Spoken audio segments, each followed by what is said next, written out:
Hello YouTube, today I'll be showing you my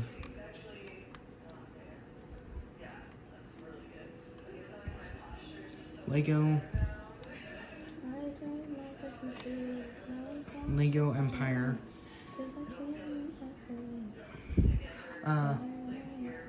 my Lego,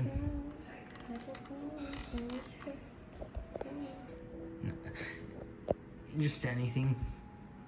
Alright, and also I'm accompanied by my sister Lily. Hi. And here's my Lego mechanized empire. So basically the backstory of it is basically in this version, it takes place in the 19th century Europe. There's also a guy down there. I know. And takes place in 19th century Europe. In this alternate timeline, like I told you in one of my other YouTube videos, there was a guy that named the Duke of Weselton, or or Johann Weselton. This guy has a cool gun. It's a shotgun. Can you please have that back? Thank you. So, I'm sorry, I just paused the video because these wheels broke. They're really fragile. Anyways, so in this universe, this guy, the Duke of Weselton, takes over Germany during the 1848 revolutions. With a really pretty horse. Yes. Anyways, he sets out on a basically through diplomacy takes over most of Europe. By the 1870s, he made major advancements in technology. By 1874, there was cars. But before that, by 1872, they were smaller tank cars. But the earliest cars that he had in his army were from 1869. Here's a northern Italian car driver with one of the earliest designs of a car. How does it work? Basically, see this thing right here? You just it's basically like those, like, you know how to pilot an aircraft. It's kind of like the joystick, but instead of it being, you move it like around like that, but you have to use two hands. Oh. That's cool. This is supposed to be, these early cars didn't really have that much, but they were the most fastest cars because of how lightweight they were. So they were used as colored cars. What I mean by colored cars is that they would bear their country's flag, the new German Empire flag, which looks like this.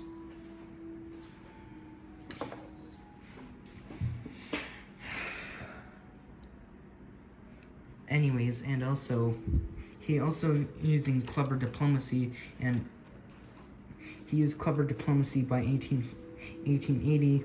He conquered most of Europe except southern Italy,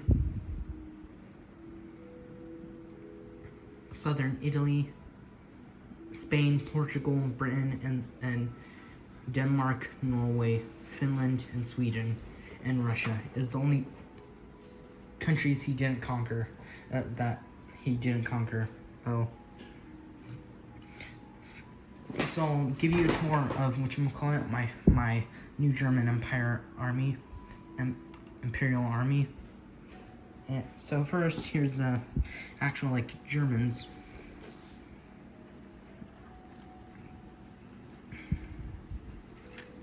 So here's the first car, which is a machine gun car, heavy machine gun car, which basically is how I built it.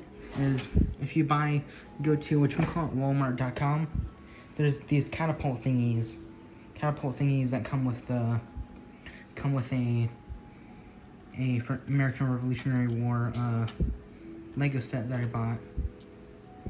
That comes with, they basically they were catapults, but I took out the middle piece that actually was like the catapult part, and replaced it with like a gun and made it like a tiny armored car, basically. So here's one German pilot driving a light machine gun car. It isn't meant to have. It's meant to shoot less but heavier shots out of this long barrel. Here's the heavy machine gun car with smaller rounds, but it's more of them, and it shoots them out of an even longer barrel for improved distance. Here's the standard car guy, which you can add a little trailer thingy back here. Yeah. Anyways, whatchamacallit. So those are the car drivers. Here's the heavy car driver with a armored captain, because whatchamacallit, these guys are German soldiers, but they're called pilots, landship pilots.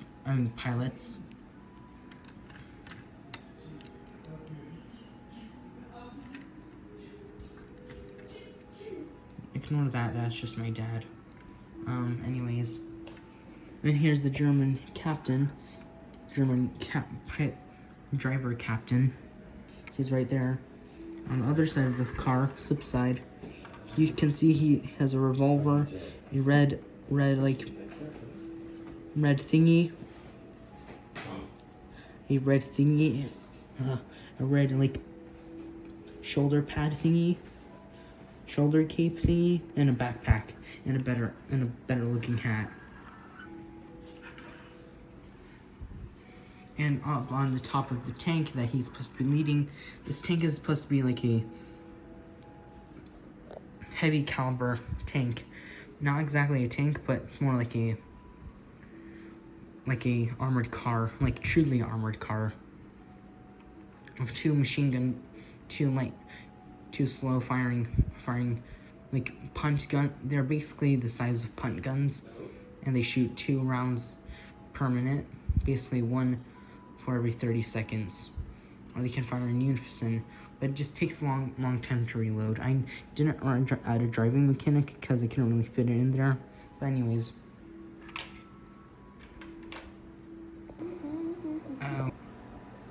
So then, Did the wheel break again? What? Did the wheel break again? Yeah, it was not like breaking, it's just falling off. Anyways, They are here's... really fragile. Yes. Here's some Polish troops, Polish armored Marines. So the Polish armored Marines carried breech-loading muskets, breech-loading rifle muskets, with armored chest plating, khaki uniforms, and white hats. A trench stormtrooper is basically an engineer / marine that has a shotgun and a red hat. Then a standard Polish troop is just wears all green with blue hat and blue epaulets. And here's 2 German rifle grenadiers. Sorry, this is just dirt on it, dried dirt. 2 tank grenadiers. Here's this guy. And they also work as tank pilots, tank drivers too. Here's like the first ever like fully tank thingy. Also, they have a little cool feature where they can lower and drop this. This is supposed to be like the view, the thing that you see, the windshield. So they have this armored plate that's 3 inches thick and can block most musket balls and rifle and melee balls. And over here is the French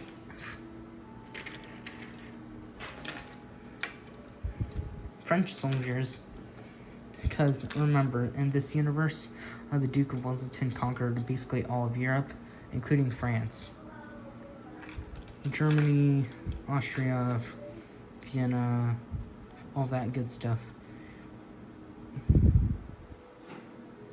Here's French soldier number 1. He has black backpack, red epaulets, short hat, rifle, lever action rifle. Same thing with this guy. Same thing with this guy, but this time he has a bandolier, and he's supposed to be a scout. This one's an officer. You can tell by his white epaulets and his horsehair haversack. And here's a German, French cavalryman. That they also worked as scouts. They always carried their captains. This is supposed to be a captain. The captains always carried a set of flags. Blue signaled go, green signaled. Trying to think. I have wrote this down, but I can't remember. Blue means go, green means to stop, red means to attack, and yellow means to slow down.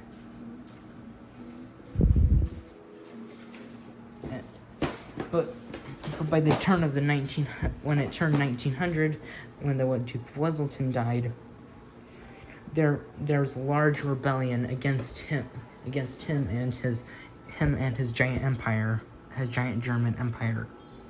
Here's rebels from each country. Here's an Austrian rebel, red hat, musket.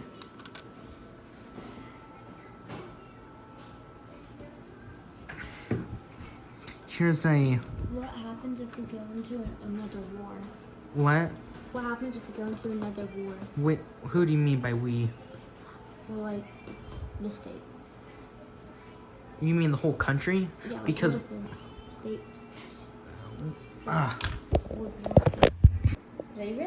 Anyways, whatchamacallit? Here's a... here's a Hungarian. Here's a Russian soldier. British, Scottish. English. French. It lied to me. Polish. German. And their leader of the group.